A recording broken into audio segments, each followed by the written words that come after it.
अस्सलामु अलैकुम वरहमतुल्लाहि वबरकातुहू। कुरान मजीद में एक सूरा है अल-माऊन, मक्की सूरा है और अल-माऊन का मतलब है मामूली चीज़।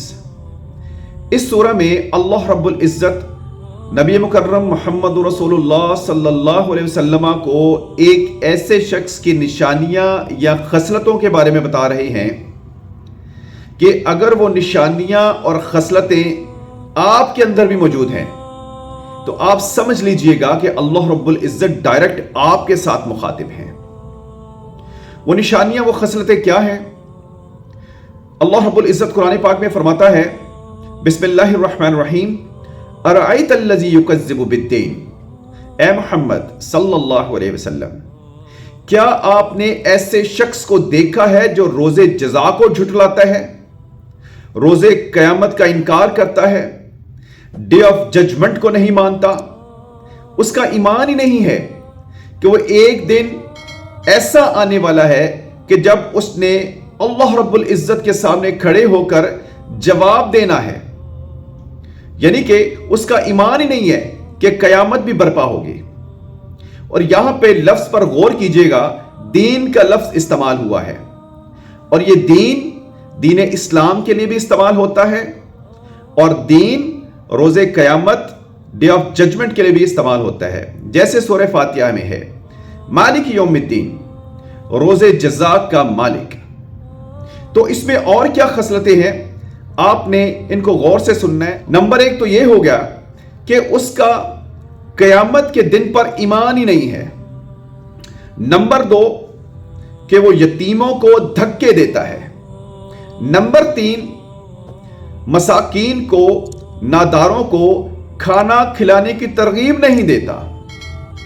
नंबर चार, अल्लाह रब्बुल इज़्ज़त नमाजियों के बारे में फरमा रहा है कि हलाकत है, अफसोस है ऐसे नमाजियों पर। नंबर पांच, कि जो अपनी नमाजों का ख्याल नहीं रखते, अपनी नमाजों से गाफिल हैं।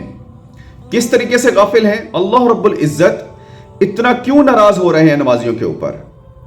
ऐसे नमाजी जो नमाज तो पढ़ते हैं लेकिन बेरगबती के साथ पढ़ते हैं, सुस्ती के साथ पढ़ते हैं, देर सवेर करके पढ़ते हैं, सुस्ती और काहली के साथ नमाज पढ़ते हैं। नमाज तो पढ़ते हैं लेकिन कव्वे की तरह ठोंगे मारकर नमाज पढ़ते हैं, रयाकारी करते हैं और इस तरह की नमाजें तो इनके मुंह पर मार दी जाएंगी। नंबर सात, अल्लाह रब्बुल इज़्ज़त फरमाता है कि बरतने की छोटी मोटी आम चीजें एक दूसरे को नहीं देते। अगर किसी को किसी से किसी चीज की जरूरत पड़ जाए तो वो उसको इस्तेमाल के लिए नहीं देते। अब हम अपने अंदर झांक कर ये देख लेते हैं कि इनमें से कितनी निशानियां हैं जो हमारे अंदर पाई जाती हैं। क्या हमारा ईमान रोजे जज़ा पर है, क़यामत वाले दिन पर है?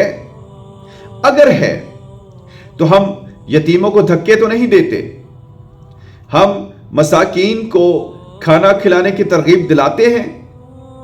हमारी नमाजें कैसी हैं? क्या हम अपनी नमाजों से गाफिल तो नहीं हैं? क्या हम नमाजें वक्त पर पाबंदी के साथ, जमात के साथ पढ़ते हैं? क्या हम अपनी नमाजों से गाफिल तो नहीं हैं? क्या हम अड़ोस पड़ोस में या अपने ऑफिस में या और किसी जगह पर किसी को किसी छोटी सी मामूली सी चीज की जरूरत पड़ जाए तो उनको हम इस्तेमाल के लिए देते हैं?